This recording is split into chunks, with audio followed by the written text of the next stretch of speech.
Aujourd'hui, je vous raconte comment je fais un pied de nez à mes prédispositions génétiques. Cette vidéo est pour toutes les personnes qui sont prédestinées à tomber malade, à celles qui ne jurent que par l'épigénétique et pour toutes les autres aussi. Je suis Edith, coach et profileuse alimentaire, auteure du blog La Petite Fabrique d'Edith et je dis zut à toutes mes maladies de famille. Hier, j'ai mangé maigre. 2 fois de suite, ça ne peut pas faire de mal ni à ma balance ni à mon moral.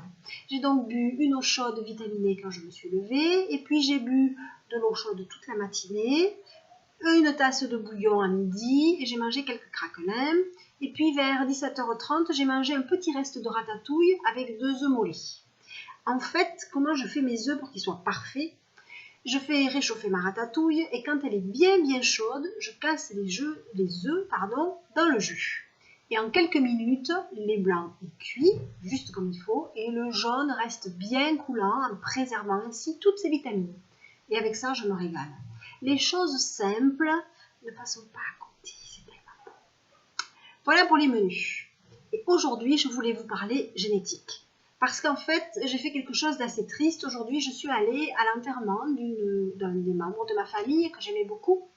Et comme dans tout malheur, il y a quelque chose de bon à prendre, cela m'a permis de voir des membres de ma famille que je ne vois que dans des occasions pareilles. Je suis sûre que vous, ça vous arrive aussi. Et donc, j'ai pu voir la génétique en marche, en action. J'ai pu voir notamment chez mes oncles et tantes de jolis petits ventres bien gonflés, marqueurs d'une tendance à l'insulino-résistance, autrement dit au diabète gras. Ce sont les habitudes alimentaires qui sont les causes de ce diabète. Et ces habitudes-là se transmettent évidemment de génération à génération, mais elles ne passeront pas par moi. Pourquoi?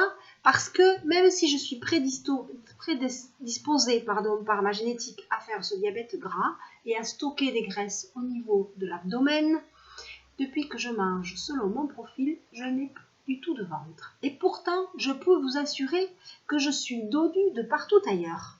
Et je n'ai jamais eu aussi peu de ventre qu'à mon âge canonique qui est de 47 ans tout bientôt.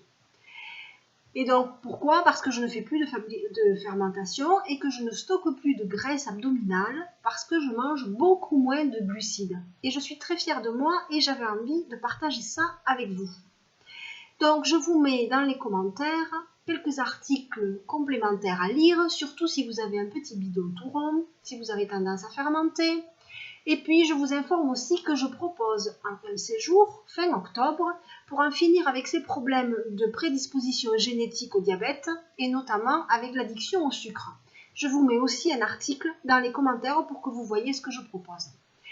Alors maintenant, que dire? Des commentaires, du soutien, des partages, des j'aime, des questions. Lancez-vous, c'est le moment de me dire que vous êtes là. Et là, maintenant, tout de suite, je vous dis à demain et je vous fais des bisous.